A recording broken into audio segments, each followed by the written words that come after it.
Hi అండి, welcome to my channel Sita daily vlog. అందరు ఎలా ఉన్నారండి? బాగున్నారా? మీ అందరూ బాగుండాలని మనస్ఫూర్తిగా కోరుకుంటున్నాను. ఈరోజు నేను మధ్యాహ్నం స్నాక్స్కి పక్కా నూడిల్స్ అంట, వీటిని అంటారంట, మా పిల్లలు చెప్పారండి. ఇది చేస్తున్నాను నూడిల్స్. ఫస్ట్ స్టవ్ వెలిగించి 1 లీటరు నీళ్లు పోసుకున్నానండి. దానిలో ఇది వేస్తున్నా.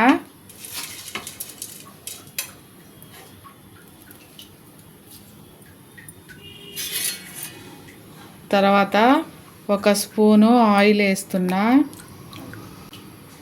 తర్వాత 1/2 స్పూను ఉప్పు వేసుకున్నా. 1/2 స్పూన్ ఉప్పు. వీటిని కొంచెం బాగా ఉడికించుకోకుండా, కొంచెం మెత్తగా ఉడకకుండా, కొంచెం లైట్గా ఉడికించుకోవాలి. ఆ తర్వాత ఇందులోకి వెజిటేబుల్ వేసానండి. కోసేసాను, మర్చిపోయా చూపించటం. 1 క్యారెట్ వేసాను, 1 క్యాప్సికం, 1 సగం ఏమో క్యాబేజీ వేసాను, 2 పచ్చిమిరపకాయలు, కొంచెం అల్లం, 1 4-5 ఎల్లిపాయలు వేసాను. ఇట్లన్నిటిని ఇలా చిన్న చిన్న ముక్కలుగా కట్ చేసుకోవాలి. అందులోకి ఇది ఉడికిచ్చేసుకుందాం. ఉడికాక చూపిస్తా. సరే, ఇలా ఉడుకుతుంది. ఇంకొక నిమిషం ఉంటే ఉడికిపోతుంది. ఉల్లిపాయ ఒకటి కోయలేదండి, మర్చిపోయా. ఉల్లిపాయ కోస్తున్నా. ఈ ఉల్లిపాయ కూడా ఇలా పొడుగ్గా. అలాగే సాసులు ఏం లేవు కదా, షెజ్వాన్ సాస్ ఒక్కటి వేస్తున్నా నేను. అలాగే టమాటా కెచప్ వేస్తున్నా అండి. సరే, ఇలా ఉడకాలి. ఉడికిపోయింది. దీన్ని గిన్నెలో వేసుకుందాం. చిల్లుల గిన్నెలో స్టవ్ ఆపేసాను. ఇప్పుడు ఒక చిల్లుల గిన్నెలో వేసుకొని నీళ్ళు వార్ చేసుకోవాలి. అలాగే కొంచెం ఎంపటినే చల్ల నీళ్ళు పోసేసుకుంటే ముద్దలాగా అవ్వకుండా ఉంటుంది. ఇప్పుడు వెజిటేబుల్స్ వేసేసుకుందాం. ఇప్పుడు స్టవ్ వెలిగించి ఒక వాండి పెట్టుకొని 2 స్పూన్ల నూనె వేసుకోవాలి. ఇప్పుడు ఇందులో అల్లం, ఉల్లిపాయ, అలాగే పచ్చిమిరపకాయలు 2 సన్నగా కోసుకున్నాం కదా, అవి కొంచెం లైట్గా ఫ్రై చేసుకోవాలి. మరి వెజిటేబుల్స్ మరీ బాగా కుక్ అవ్వాల్సిన పని లేదండి, కొంచెం కుక్ అయితే చాలు. ఇప్పుడు ఇందులో కొంచెం క్యాప్సికము, క్యారెట్, ఇవి కూడా కొంచెం ఫ్రై చేసుకోవాలి. అలాగే తర్వాత ఉల్లిపాయలు ఫస్ట్ వేసుకోవాలి. ఉల్లిపాయలు మర్చిపోయానండి, అందుకే ఇప్పుడు వేస్తున్నా. ఉల్లిపాయలు వేసాక క్యాప్సికమ్, క్యారెట్ వేసి ఈ 3ని కొంచెం మీడియం ఫ్లేమ్లో ఫ్రై చేసుకోవాలి.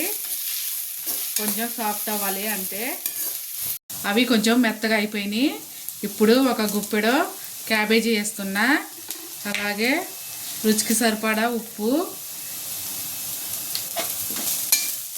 హై ఫ్లేమ్లో వేగించుకుంటే నీళ్ళు వచ్చే తొందరగా మెల్ట్ అయిపోతాయండి, నీళ్ళు వెళ్ళిపోతాయి. హై ఫ్లేమ్లో చేసుకోవాలి క్యాబేజీ వేసాక.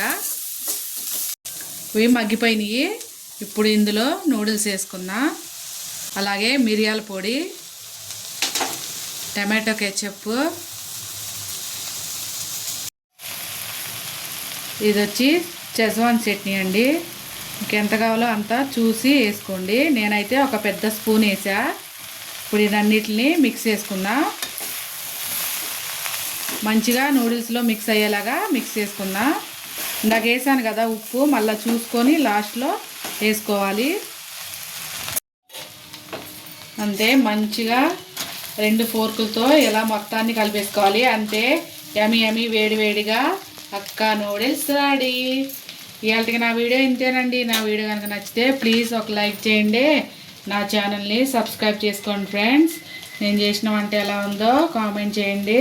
నచ్చితే ఒక లైక్ చేయండి. అలాగే మీ ఫ్యామిలీ అండ్ ఫ్రెండ్స్కి షేర్ చేయండి ఫ్రెండ్స్. వేడి వేడి నూడిల్స్ రెడీ. దీని మీద మీకు నచ్చిన టమాటో సాస్ కానీ ఇంకేమైనా వేసుకోండి. నేను టమాటో సాస్ వేస్తున్నా.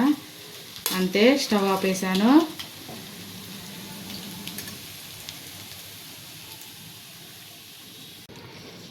కాల్సింది ఇప్పుడే తీసా కదా, ఇలా రౌండ్ చేసుకొని కొంచెం సాస్ అంటుకొని